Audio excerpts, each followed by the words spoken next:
નમસ્તે મિત્રો, આજે આપણે બનાવીશું નવી રીતે ખૂબ જ સ્વાદિષ્ટ દહીં તીખારી.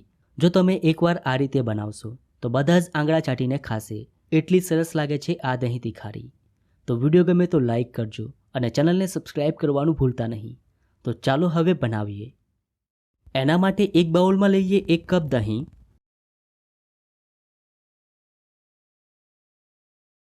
અને હવે દહીંને થોડું ચમચીથી ફેટી લઈએ જેથી દહીં થોડું સ્મૂથ થઈ જશે.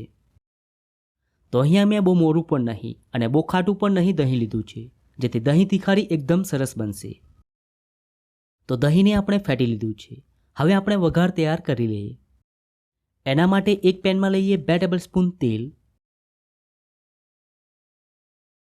હવે તેલ ગરમ થાય એટલે તેમાં ઉમેરીશું ચપટી હિંગ. દહીં તીખારીમાં હિંગનો ખૂબ જ સરસ ટેસ્ટ આવે છે. હવે તેમાં ઉમેરીશું અડધું ટીસ્પૂન જીરું, થોડા મીઠા લીમડાના પાન, 1 મોરું મરચું, સાથે અડધો કપ ઝીણી સમારેલી ડુંગળી.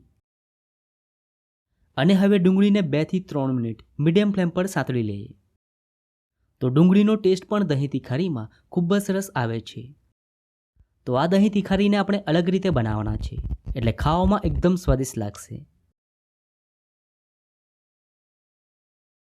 તો ડુંગળી સતળાઈ ગઈ છે. હવે તેમાં ઉમેરીશું 1 ટીસ્પૂન લસણની પેસ્ટ, 1 ટીસ્પૂન લાલ મરચું પાવડર, અડધો ટીસ્પૂન કાશ્મીરી મરચું અને 1/4 ટીસ્પૂન હળદર ઉમેરી એકદમ સારી રીતે મિક્સ કરી દઈએ. કાશ્મીરી મરચું ઉમેરવાથી દહીં તીખારીનો કલર ખૂબ જ સરસ આવશે. એકવાર તમે આ રીતે દહીં તીખારી બનાવજો, ખરેખર ખૂબ જ સરસ લાગે છે. તો મસાલામાંથી તેલ છૂટું પડી ગયું છે. હવે તેમાં ઉમેરીશું સ્વાદ પ્રમાણે મીઠું અને હવે એકવાર મિક્સ કરી દઈએ. તો વઘાર તૈયાર છે. હવે તેને ઠંડો કરી લઈએ. ત્યારબાદ આપણે તેને દહીંમાં ઉમેરીશું. તો વઘાર ઠંડો થઈ ગયો છે. હવે તેને દહીંમાં ઉમેરી દઈએ.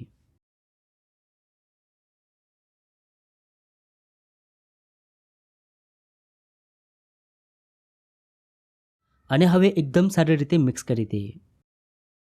આ રીતે વઘારને દહીંમાં ઉમેરવાથી દહીં ફાટશે નહીં અને દહીંનો જે ઓરિજિનલી સ્વાદ છે એ એવો ને એવો જ રહેશે અને દહીં તીખારી ખાવામાં ખૂબ જ સરસ લાગશે.